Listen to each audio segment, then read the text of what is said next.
Welcome to our Diving Deep into Computing conference. We're really excited to be here. Like lots of other things, we've had to move online, and this is obviously the first time we've ever done an online conference. So we're really interested in your feedback, and we will be asking for feedback afterwards. I'm sure most of you know that there's another session next week as well.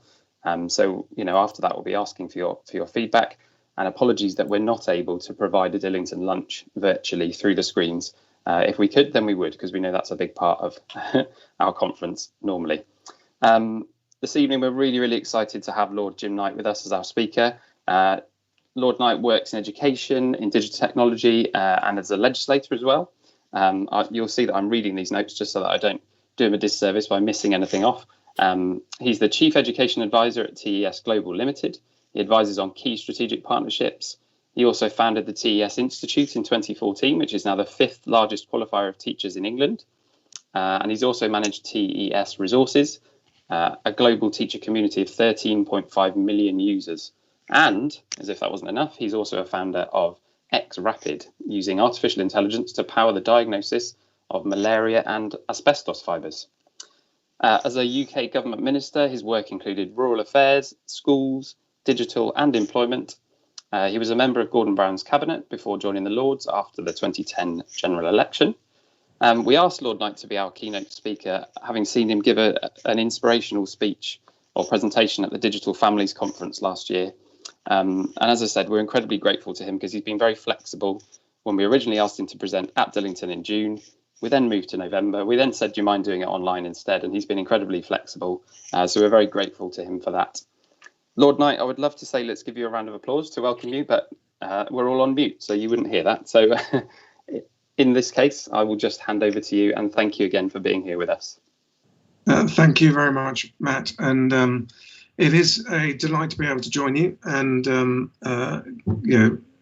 credit to you for trying to innovate and use the technology to recreate something meaningful for everybody, and I hope I can contribute to that in some way.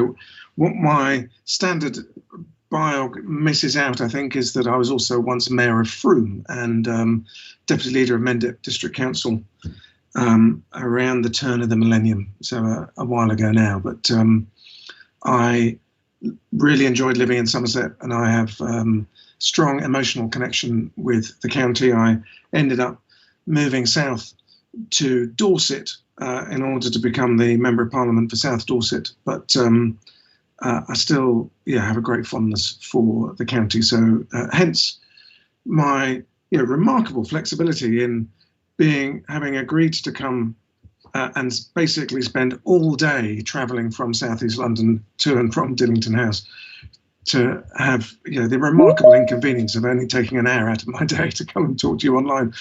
It actually works quite well for me. But let me get on with what I want to say. And where I really wanted to start was, this year, and I guess everyone started with that, and that's my poor attempt yesterday to doodle a picture of the coronavirus. But and any comments on that are obviously very welcome, as they are generally. And I guess I can't. The cliche is unprecedented. I can't imagine a more difficult time for educators, for teachers and their leaders in schools than this last 9 months. What I perceive is huge workload pressure, huge strain. I even hear from the National Association of Head Teachers and others that there are some who are going to, see out the crisis, but then are looking to exit the profession. I hope that is not borne out by the reality. A big concern about well-being, a big, of individuals, of teachers, of professionals, as well as of pupils. Concerns about suddenly having to change, but extraordinary, heroic change has happened, and the profession and all of you should be really proud of what you've been able to achieve. And I do think, and I'll share some data in a moment, I do think the public do appreciate that. It'd be nice if in terms of the politics of the day. Public sector pay reflected that too. But I think what teachers have done has been above and beyond anything that they could have expected. And as a nation, we should all be hugely grateful.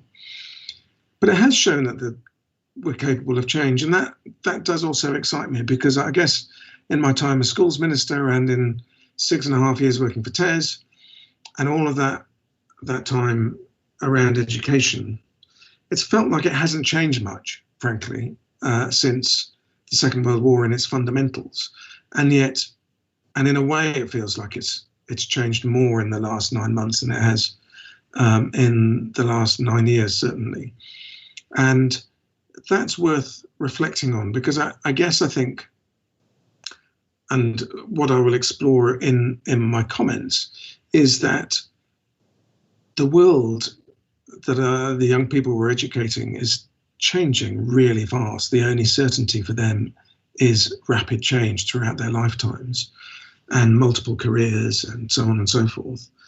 And my sense is, yes, there are some certainties and foundations that will always be the bedrock of a good education system and good schooling. But there's other things that we need to be more agile around. And we've shown that we can do that. And that is also exciting. It's also true, and I was taking part just earlier on, we had a meeting at 2:00 of the Edtech all-party parliamentary group, chaired by Damien Hines, if you remember him as the former Secretary of State. And we were hearing from evidence from around the world, from the States, from Estonia, from Germany, from Uruguay.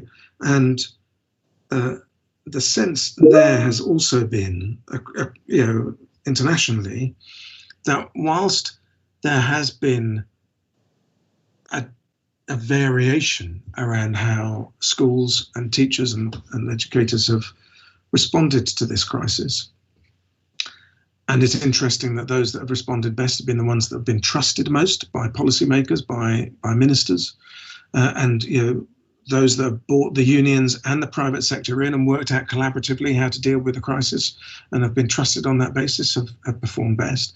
But it's also true that when I asked explicitly those who've been researching this, the amount of pedagogic innovation has been really limited. And that's also something for us to reflect on and think about. If you try and recreate face-to-face pedagogy online, it's never going to be as good. But we know from academics like Fuentedora that if you can redefine what you do because you're using technology differently, not being led by the technology, but thinking about what the technology can do that you couldn't do face-to-face, then you start to create something that's really interesting and where you might be able to do something that's at least as good, if not better, than practice face-to-face. Now, it may also be that the curriculum and the assessment and the accountability systems, and I'll come on to those in a bit, that they're too much of a straitjacket and that they don't really allow for some of that pedagogy innovation that people might want to do using online. But my overall sense is online's not going to go away and that this is something that we want to explore. But my first question to you, I guess, and the way I've got my screen set up, I'm not sure whether I will be able to see your responses, so I'm going to have to play around with that. But I'm really interested in how is it for you? Those are just my impressions from talking to people of how it is. But I'm interested in hearing what you've got to say now. And a headache. Oh, good. Thank you, Heather, for being the first one in. Unsociable, a roller coaster. Yeah. Isolated, interesting. Growing, wonderful, Stephanie. Glad to hear that. Google Classroom. Yeah. So that gives me a good sense and a very steep learning curve, I'm sure, Kate. And yeah, I mean, Kamal, my sense is that leadership has also been on a big journey. Some, I'm a massive fan of Shona Pilgrim's work in Somerset, where, when I've spoken to her, she said it was almost as if everything she's been doing for the last few years has been in preparation for this crisis. But there have been others who haven't been competent with technology, have been a bit dismissive of it, because frankly, the whole system doesn't prepare them for it. It doesn't value it through the accountability system. The teacher training and teaching online isn't there. There's lots that predicates against people taking technology and flexibility and everything that people have had to do to take that seriously. So it's no small wonder that there's been a huge variety of responses from leaders as well as from teachers. Thank you for all of that. That's really lovely to see. Right, I'm going to have a go at getting back onto a present mode. No, I've managed to screw that up. Hang on, I'll get it back. There we go. I was having a look, when I was then thinking about, well, what does everyone else think in terms of how it's been during COVID? I found a very interesting survey that was published, I think, over the summer by Pearson. They did this research during June. So, it's partial because it's only the first half. But the overall sense from people was there's no return to what we had before, to, as normal. Gratifyingly, that trust and confidence is on the rise, that the equity issues that came to the fore following the murder of George Floyd, but equity is as much of a theme of this year as the pandemic, that the online experience isn't good enough, that there are issues around skills in universities, and really interestingly, schools feel safer at home than home, that whilst there is a concern about online bullying and the negative effects of social media, generally pupils have felt safer at home than at school, and that was quite a surprise to me. And I'm just going to drill into this a little bit more and go to the PDF and show you that. A few things in it. It was drawn from around the world, but this I thought was interesting. Thinking about the future of primary and secondary education, to what extent do you agree that it will fundamentally change because of the COVID pandemic?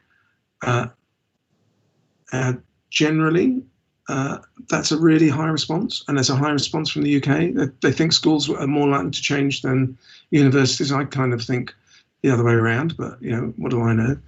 That online's here to stay. That you've done a great job. Look at that.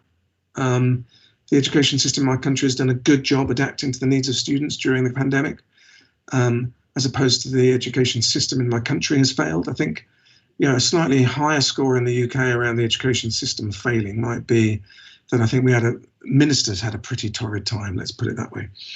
And then what I also found interesting, just down here, was people continue to think beyond university degrees for their future. And I know this is largely a primary audience, but I think there is something interesting here, given that I believe that schools, in the design of the system, operate just as a big filtering mechanism for universities. And a lot of our thinking, as in policy terms, is predicated on the notion that universities and university entrance is what aspirational parents are after. And I think that is eroding. And really interesting here around people embracing the practical path, that as the economic times are getting tougher, people are going to be looking towards trade, vocational, more technical skills, more than or as much as university degrees. And we've seen that rise in the UK, less so than in some other countries. But I found that really interesting. The equity issues around online are very much there. And that's been loud and clear throughout this whole thing. But parents and students saying schools aren't doing enough to address inequality is, again, really interesting. It will be important for schools to do more to address economic and digital inequalities among students. So that's not just about governments needing to respond, that's about all of us. And then there was a bunch of other stuff. And finally, before I move away from this PDF, people predict more virtual schooling. We've seen a bit of a rise in homeschooling and some concern about that, but people predicting more virtual schooling, even here in the UK, I find, again, quite surprising. Now that probably is a blended experience, that we will use virtual schooling more as a tool, and it might be a peculiarity of it being done in June. I don't think in my heart that this is about people thinking that we will go to, as they have in the States, the whole experience being virtual and online. Some of that was then reinforced by another survey that I looked at from the Age Foundation. They asked YouGov to interview teachers and parents, and that was slightly more recent. I think this was done in July. 66% of parents saying that teaching and education needs to change following the pandemic. Teachers agreeing. What they're after is those sort of critical thinking, creative problem solving, communication skills that employers have been banging on about for ages, and teachers wanting the kindness, empathy, community cohesion, which parents, it turns out, also want. I found that interesting. So, I do think there is change afoot. And then earlier this month, the CBI, the big employer organisation, published their big report on education and learning, where they're saying, look, we're pretty satisfied with the knowledge side of learning, with the academic side. That's fine. 3/4 for employers is pretty good. But work readiness is a real problem. And that kind of relates back to what parents and teachers are saying about being more empathetic, having more communication, critical thinking skills, more, and so on. Fascinating that they're also saying that the government should reconsider the role of GCSEs. There are now plenty of us, I'm one of them, one of the few things that endured of the things that I thought I'd achieved as schools minister was raising the education leaving age to 18. Now that we're doing that, why do we need exams at 16? Or why do we need so many of them? Why do we need to spend £3 billion a year in our school system on assessments? Can we just do less of them and spend more time learning, please? And use assessment for learning, use it formatively rather than summatively.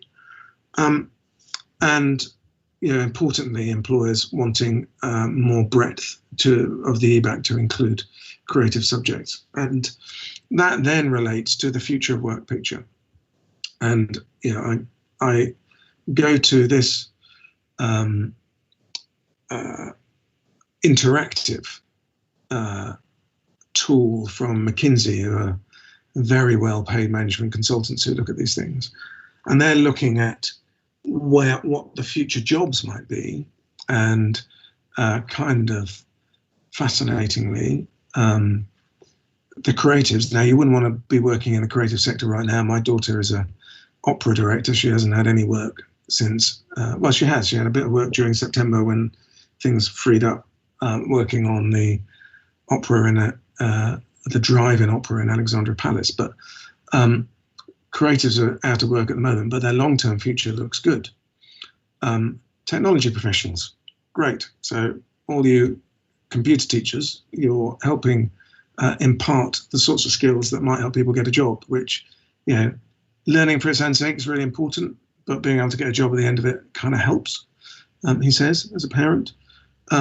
You'll be very happy to see that teachers have a future. UK sadly isn't in this, but I would take what's going on in the United States and Germany, that we're probably somewhere between the two. Management, yeah. Building, in some places. Japan, incidentally, is weird because its population is shrinking. So some of these things reflect that it's a contracting nation. Care provision, obviously hugely up. Professionals, now, going back to what we think we are schooling people for, primary school, we're schooling people in principally English, maths and science, because that's what the accountability system says, particularly English and maths, so that they're then ready to be successful in secondary. And then secondary is all about academic exams so that they can then go to university, so they can become a professional and become lawyers and engineers and judges and scientists and academics. Well, it's okay for them, but it's not as good as some of those other things I showed you. And then, well, office support, manual work, the hospitality sector, maybe, and then, don't become a casual labourer. I thought that was interesting context as well. Then let me get back. And then Burning Glass did some interesting work around what the foundational skills for the digital economy are. My sense is that so much of the future of work and what we're preparing young people for is in the digital economy. That's why, getting people computer literate, getting them digitally confident is so important. And we can see here that, I see big growth, yes, in software engineering. And, I'm currently working on a national network of coding schools to help develop some of those skills. But data analysis, some of that skill, being able to analyze and manage data, massively important for the future. But then there's the project management, there's the, being able to talk about data and design things digitally. And then all of those communication skills, creative skills, critical thinking, collaboration, all of that human stuff, which parents are now saying they really want as part of the mix. All of that is there and worth us reflecting on. I'm just going to have a quick look in the chat to see if anything new has said. Thank you, Lucinda, for posting the link to the Global Learner Survey. I think it's really fascinating. What I then want to go on to do is get closer to home for me and say, okay, so we've had this backdrop of COVID and of,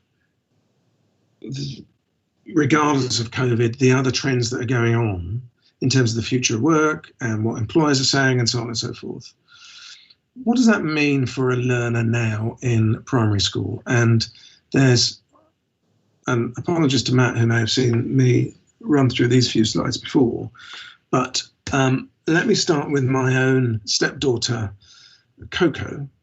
She is 9 years old. She's in year 5. She goes to the local primary school, which is 3 minutes walk away. And I'm very proud of her. Now, her future in education probably still looks like what it looked like for me when I was her age, which was basically you go to school, sit in a class, work hard, you'll get a qualification, and then you might go to university, and then you'll be able to get a good job. That's what the whole system is designed as a sequence to deliver. Now, we've got some problems with that. We can see, this is pretty old now. This was 2018, but we've got big teacher shortages. So as Coco goes into secondary school, we can see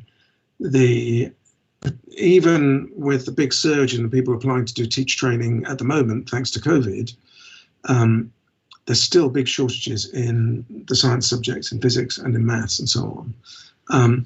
So we've got teachers going missing, fewer of them, potentially bigger class sizes, or people saying, well, maybe we can replace teachers to an extent with robots. We can use the Edtech. We've all, there's some great stuff.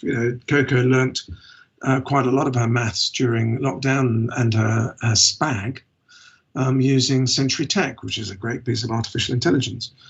But frankly, what that's good at the moment is knowledge and knowledge recall. And if we are going to replace teachers with robots, we might as well replace the children with robots, because in the end, machines are much better at knowledge recall than people are. And if that's all our education system is for, then frankly, it's not fit for purpose. And then when I stop to ask young people about how they feel, they say, well, there's too many tests. They say, particularly when they're a bit older than Coco, well, you talk about university, but can I afford it?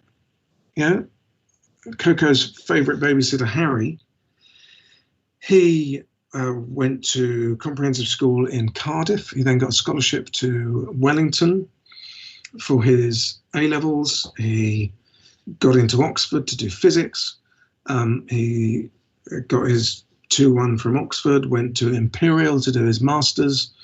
At the end of that journey, I said to him, so what does the debt look like? And instead of telling me what the overall quantum was, what the sum of money was that he owed, he put it in terms of the proportion of his income that he has to pay back. And shockingly, for everything that he now earns over close to £30,000, his effective marginal rate of tax is almost 50%, because once you add in the debt for his undergraduate degree, the debt for his master's, and the percentage take that he gets from that, and then income tax and national insurance, you're on, I think, 47% he's repaying as an effective marginal rate tax. I don't think that's fair, and I don't think it's sustainable. And I think it's reasonable for young people to be asking whether or not there is a way of earning while they're learning, rather than taking on all of this debt. And then what about the robots taking the jobs? I mentioned the professionals before.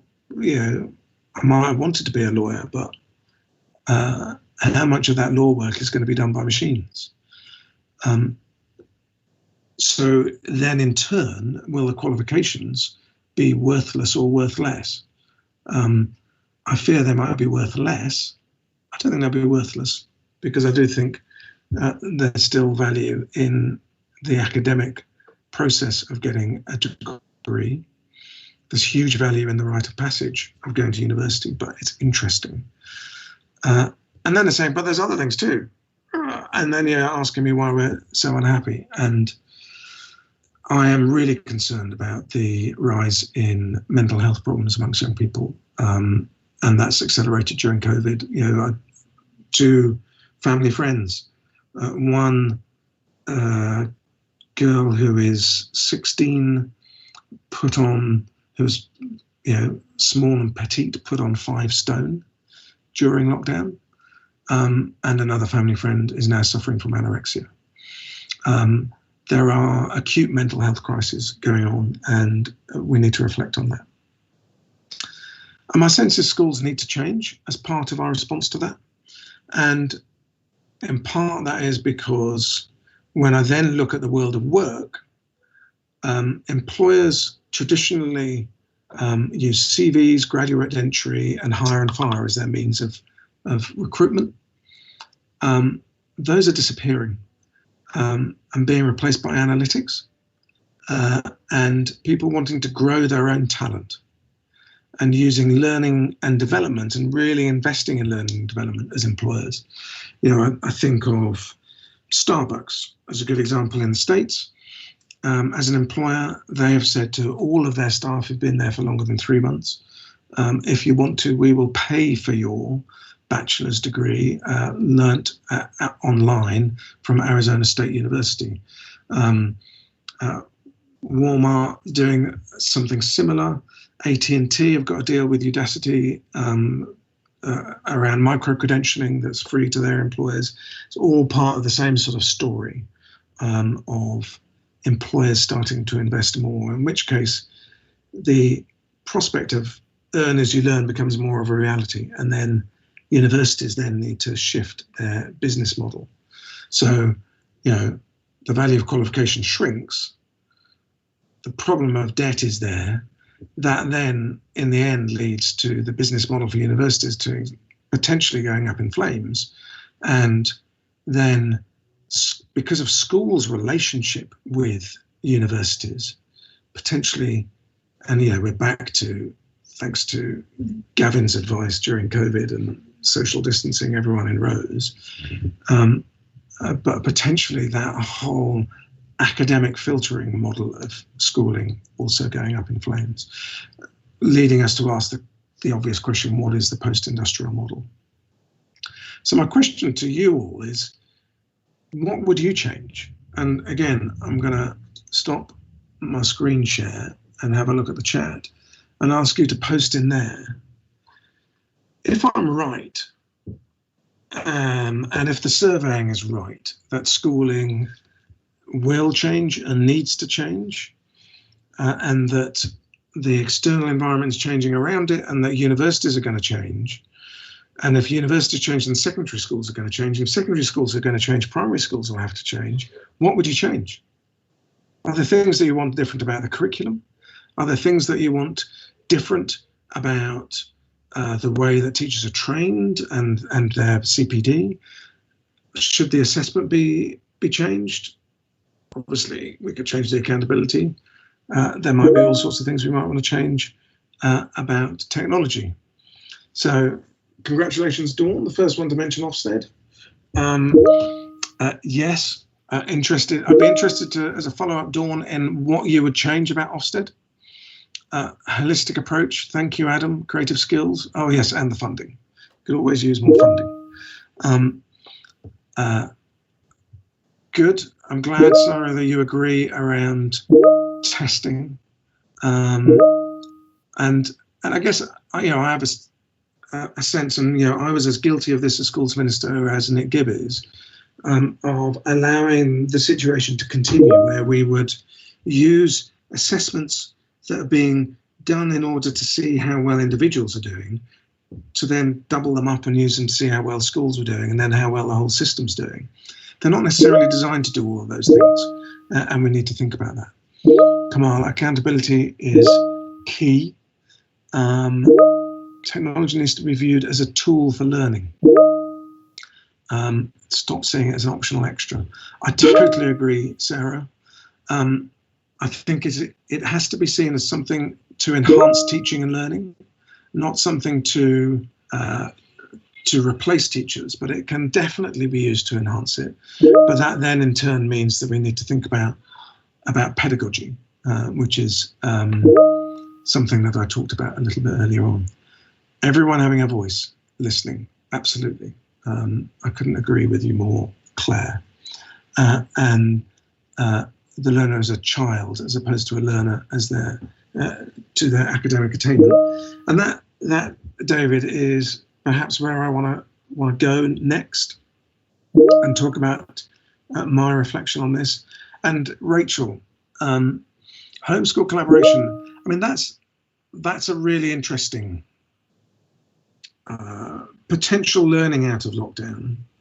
Is I think it has changed the nature of the homeschool conversation, and I'll be interested in people's thoughts on that.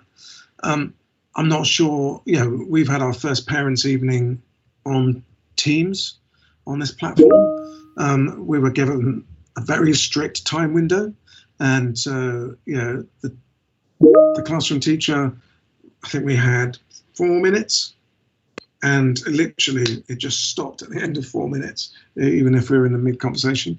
It was a bit brutal, but you'd be amazed how much we got through in 4 minutes. It's very efficient, and I imagine it was probably easier for the classroom teacher, Mr. Watson.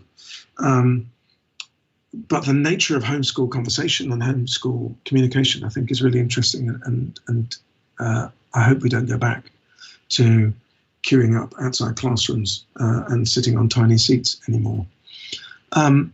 So let me come on to what I think, but it's very much in the spirit of what David said and what Hayley's saying about the child as the whole person. And let me get back here. So I'm going to just, because I'm I'm pretty bored of the sound of my voice.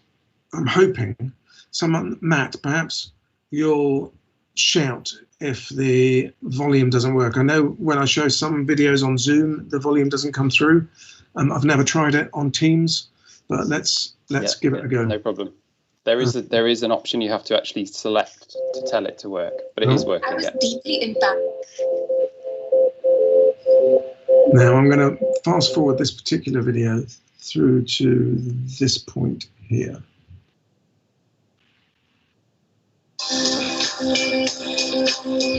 Because our school has a facility for deaf children attached, the children learn sign language from the moment they enter school. So children are used to learning with their hands. This is how our children learn at school. We are on a large school campus with a large garden. There they have to learn with their hands and they get them good and dirty. For us, this has been a hugely positive experience in that the children really have benefited in many ways. We see positive results in their testing, which for us, of course, is the added advantage of allowing them to be active in their learning.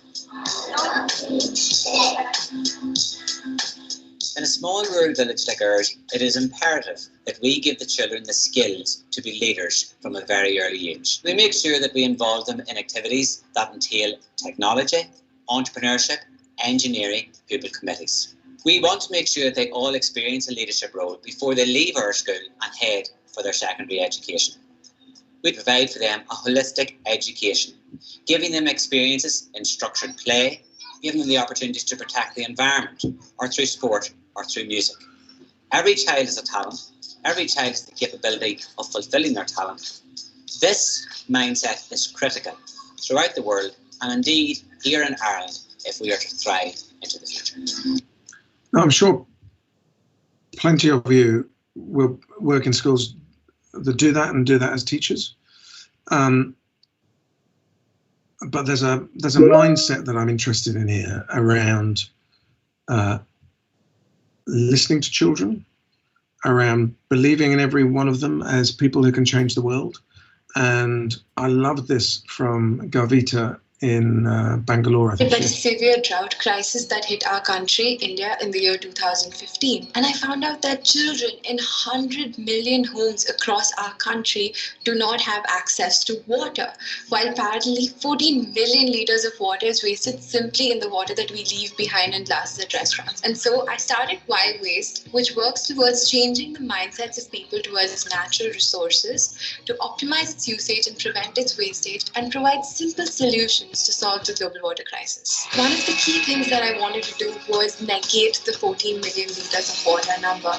And to do this, I started a movement called the #GlassHalfFull movement, which has now reached to over 1 lakh restaurants across our country through our partnerships. Through this initiative, we've been able to reach over 600 plus schools and impact over 2.5 million students to start thinking differently.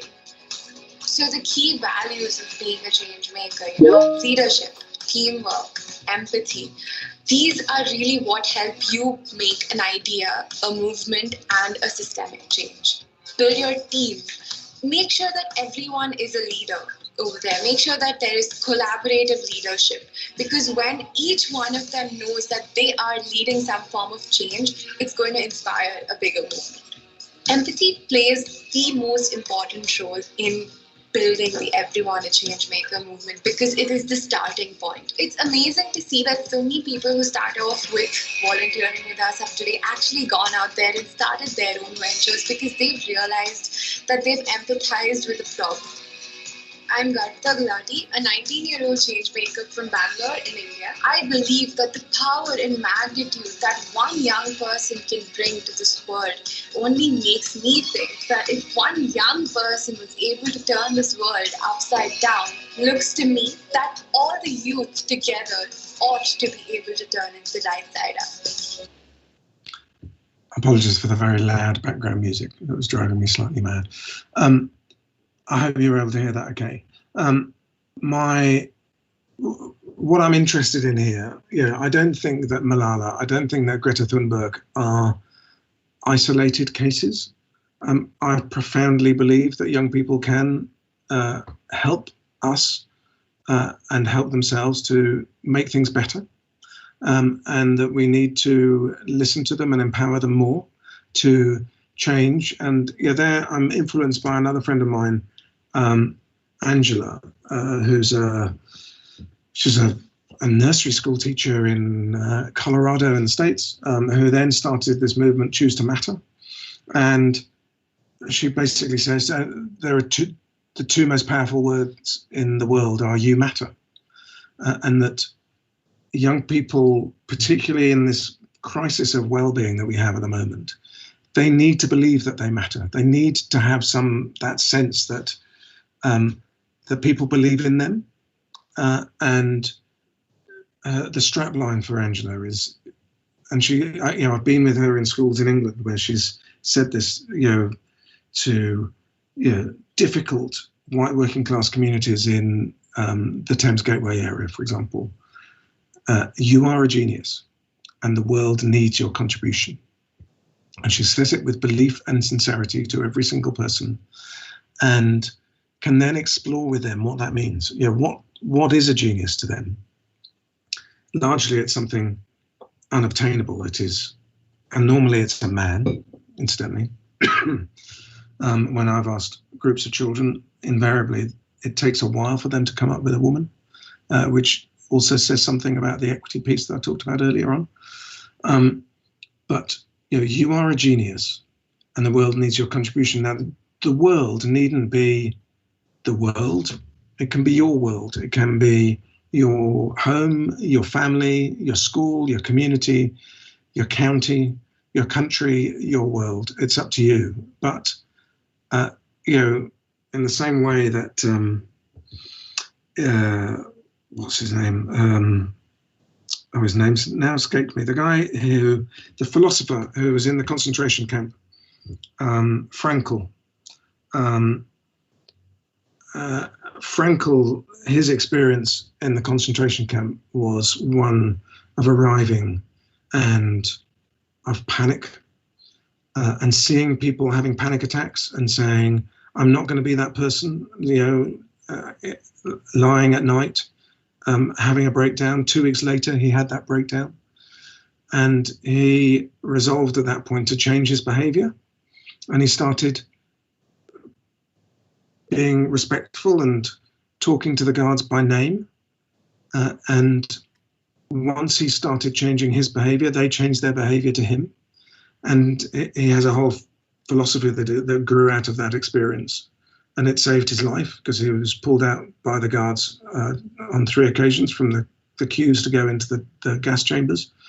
That doesn't matter how bleak your situation, you still have a choice to change things. And I think right now, we need an education system that believes in every child, where every child matters. I remember that, but really believes in them and empowers them and listens to them and helps them struggle. You don't learn anything without struggle, but helps them to learn through that struggle, and that struggle is about building something better. The strapline for every politician around the world is build back better. Young people need to be able to do that. And that's what I'd love to see in our education system. Right, that I think is my slides and my talk. I can now get you back and open it up to questions, I think. Right, so this is an opportunity, everybody now, just to put your questions to Lord Knight. I mean, I've certainly got so much food for thought from that presentation. So this is your opportunity now, just to ask Lord Knight anything that you'd like to in relation to his presentation. I didn't talk that much about computing in schools, and I'm very happy to talk about that if that's what you want to talk to me about. But so I sort of veered away from my brief slightly. I'm holding back in case other people have got questions, but my questions certainly would focus probably on computing. I see Kamal asking, won't real change come from the top? Well, I guess my answer to that is not necessarily. There's a school up in Rochdale that I've always found inspiring, called the Matthew Moss Academy.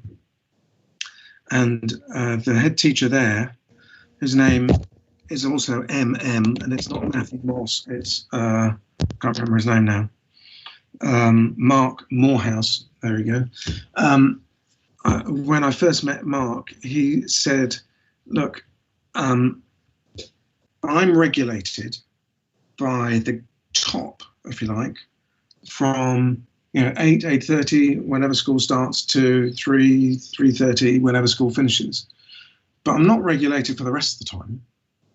And as a result of him, looking at the keys to his premises and going, I've got the keys to this place 24/7 if I choose to use it, and I can fund it, and the rules don't apply for most of the time.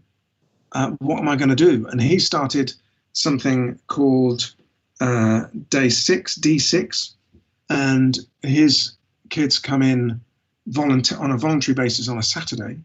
They're tutored by sixth formers who get paid the minimum wage, but the sixth formers don't decide what's learned. It's up to the learners to decide what they want to learn on Saturdays at D6. And he gets hundreds of his pupils coming back for an extra day's learning because he thought about where the rules don't apply. And I would just strongly encourage people, academies have all of those freedoms, barely anyone uses them in terms of curriculum.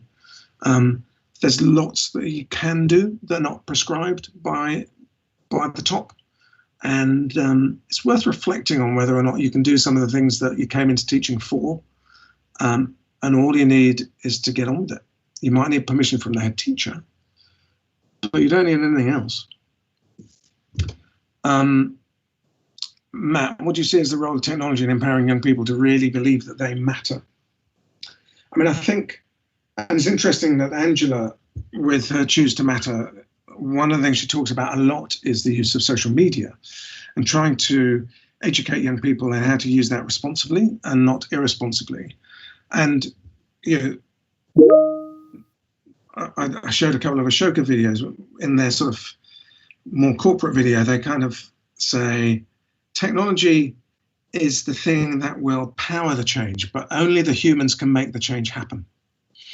And technology, it undoubtedly, we have to address the digital divide. And one of the things I'm proudest of in government was the home access scheme that got a 250,000 families online that were previously offline in a highly innovative way.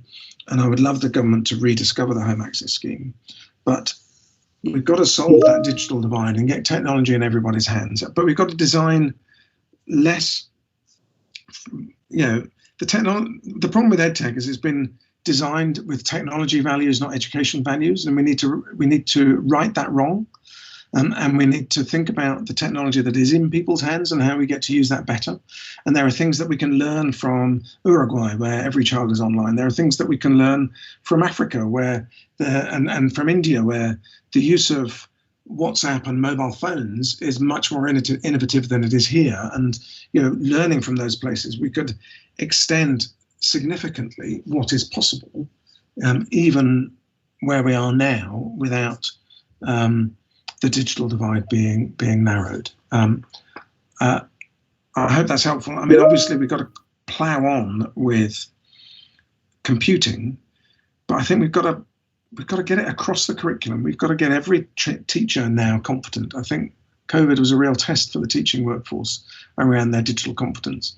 And you guys who are leading computing in schools have got to not hang on to it too protectively. I'm sure you're not, but be very generous and share your expertise and almost do yourselves out of a job, because we need computing in every subject. It shouldn't be a bit of the curriculum. It should be across the whole thing. Julia, what ideas do you have about, oh, sorry, Adam, I'm missing you out. How can we, as parents and teachers, help to steer the government towards the changes that are needed? Listen, I think teachers, one of the things I'm working on at the moment is to build a global teacher community around climate education. And I do think we ignore the fact that teachers are the biggest single profession in the world, 80 million teachers globally. If teachers worked together and worked as a movement, you could change the world. So yes, work together, not just through unions, but form teacher communities to influence things, because through your massive influences of young people, and through them of parents, and parents vote, and use your power, feel your power, and make the change happen, and get in alliance with employers, because employers are asking for all of this change, parents are asking for the change, and together we can force the policymakers to make the change, I believe. What ideas do you have about sustaining ways to ensure provision of internet access and devices to allow equality of all? So I've convened something called the Digital Poverty Alliance with the ITE, which is the Institute for Engineering and Technology or something like that. And we've got people like BT involved, we've got Microsoft involved, we've got Intel involved, we've got some of the technology companies coming together as well, which is exactly the model we used when I formed the Home Access Task Force over 10 years ago, which resulted in those hundreds of thousands of people getting online who were previously offline. I've convened that with the Learning Foundation in order to see what we would do now if we were to do home access again, because we need to do this. And the commercial sector see a market opportunity because they see the ability to grow the market. You know, if you gave everyone a Ford Fiesta, they'd soon want a more sophisticated car. If you give someone a basic computer, they will soon want more and more of it. And so they see that, and we can lean into that. And then the connectivity people, obviously, they see the same thing. We need to work out what the package looks like. You know, there's a lot more technology around these days.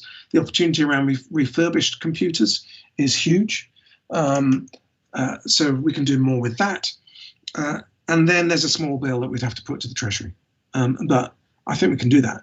Now, you know, while we're waiting for that, yes, the Learning Foundation does a great service around some very cool ways of using gift aid to make it quite efficient, to aggregate parental contributions to help buy kit for young people. You can use a bit of pupil premium for that. The gift aid is not a fiddle, but the efficiency means that you can have an equity model so that those that can't afford to contribute can still get the kit. That's worth thinking about. I hope that helps answer your question, Julia. Adam, do I share Elon Musk's concerns about the potential? I mean, I think Elon Musk's a bit mad, even though he's the second wealthiest person on the planet as of yesterday. But I do have concerns about the potential dangers of AI. I'm on the advisory board of the Institute for Ethical Artificial Intelligence in Education, which was founded by the University of Buckingham, Anthony Selden, by Rose Luckin from the IOE, and Priya Lakhani from Century Tech. And we had a very interesting summit last month where we were sort of wrestling with some of these things. I think there are issues around data and whose data it is, and making sure that we're transparent about how the data is to be used and how the algorithms are being used, and who owns the inferred intelligence that we're getting from some of these things. There are a whole raft of ethical questions that we need to be confident about, but that doesn't mean that we run away from the technology. It means that we confront the ethical issues and work with those players who also take those ethical issues seriously. And they'll all talk a good game, all of these commercial companies. They don't necessarily have a good game, and we need to be able to interrogate that and use our GDPR rights. One of those is to have the algorithms explained to you.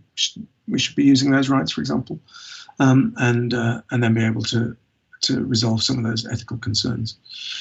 Graham, do I have any ideas to sustain the momentum, to really build upon the changes that have been forced on education, to really build back better for pupils and families? By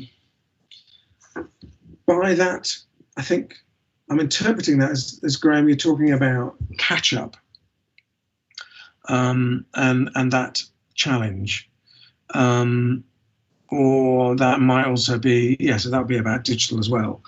Well, I guess, I'm keen on the message that there's no going back. There's no going back, I think, on homeschool communication. There's all sorts of workload efficiencies, but that potentially you may have found in amongst the massive increase in workload during this time. We need to make sure we document all the things that have worked, all the things that we want to keep. And then also the things where you thought, there was a potential there that we never quite realized. So let's not give up on that potential, but drill into it a bit further. It's interesting, we didn't have any exams last summer and the world didn't stop. Could we hang on to that a bit? Wouldn't that be great? And let's argue that a bit more with people. Got 2 minutes left. One more question from Matt. You touched on the power of listening to young people. What can we do to raise the profile of pupil voice and pupil knowledge in our education system? Well, I think lots of schools have a school council. How much power do they really give them? Is a really good question. Can we use the structures that we already have around pupil voice better to properly listen to them? There is a school not far from you, down inevitably near Totnes, called Sands School. It's a private school. I don't know if any of you know it. And the whole ethos is democracy, and so they have a school council meeting that makes all of the decisions of the school, that meets once a week. They democratically elect the chair from amongst the school community, and because the pupils have the most votes, it's almost always a pupil who chairs the school council. And they make all the decisions. They decided to cap the number of pupils at the school at somewhere around 70, 75, because they wanted to keep it at a human scale. They don't have to go to lessons. But they soon discover that they get really bored if they don't. So if they are really enjoying their learning, they don't have to go on to what's timetable to the next lesson, and they can choose to catch up. When I spoke to an incredibly impressive young woman who had chaired the school council, and she said, I didn't choose to do maths and science for ages, for a few years, because I didn't really like it. And I just wanted to do the performing arts. But then I realized that when I left school, if I wanted to get enrolled in a college to do the things I wanted to do, I had to have maths and science. So I spent the following 2 years just doing maths and science, and her grades were great. She tested when ready. I did instead ask her what the most difficult decision she ever made was, and that was when she had to sack a teacher, but we won't go there. Finally, Ellie, in a nutshell, what would be my message to anyone feeling fatigued by change and feeling left behind with the need for greater emphasis in the digital world? Take time to breathe. There's lots of pressure, and you'll always worry about letting people down. But in the end, turn off the technology. And just detox a bit and just breathe a bit at some point every day in your working day. Just take some moments on your own to just stop and have a pause, and everything becomes easier. I promise you. That's my advice. Lord, I'm aware of the time, and I know you were concerned about 45 minutes as a talking head being too long. I could quite happily listen to you for much longer. So thank you so much. I think part of the reason I felt so inspired when I first heard you speak, and equally so this time, is because of the way you made me reflect. You've done it again tonight. You've made me reflect on why I became a teacher in the first place. I was really pleased to see Coco again, because actually your presentation last year, from your presentation, Coco is the bit that sticks in my head, and and my values for her, or your values for her, sorry, resonate with my values for my own children, and also for children that I've worked with over the years. You said at one point, young people can help us and make us better, and that's that's what I believe, and that's why I do the job that I do now. And also I do believe strongly that if children are taught to use technology in a positive way and in a healthy way, and in a balanced way, that technology can support them and empower them to be those people that we all want them to be. It brings us back to that question that we asked in the Padlet right at the beginning. What is it that we all want for our pupils? What are our hopes for our pupils? So thank you so much, Lord Knight, for helping us to reflect, inspiring us all. I'm sorry that we weren't able to give you that Dillington lunch, perhaps another time. It's renowned in Somerset. So. It's not so long ago I had a Dillington lunch when I came and spoke to the Somerset head, so it's all good. You know all about it then, but and actually being online has enabled us to reach quite a lot of people, so maybe a lot more people than we would have if we'd done it face to face. So thank you again so much. Thank you to everybody for giving your time this evening. We really hope it's been useful, been inspiring. I hope you're going away feeling inspired just like I am. It would be lovely to see you all in real life at some point, so let's hope that in 2021 that becomes a reality again. And we hope to see you all back this time next week, when we've got part 2 of our conference. We've got Dale Lane from Machine Learning for Kids coming to talk to us all about how we can teach children about machine learning and how they can teach machines to learn at primary level. You'll get all the links and everything by email, just like you did for this one. If we could, we would give you a round of applause now again all night. So because we can't, we'll give you a virtual one and say thank you very much, and thank you everybody for being here this evening. Thank you. We'll catch up with everybody soon. Very good. Good luck with you all. Cheers. Bye.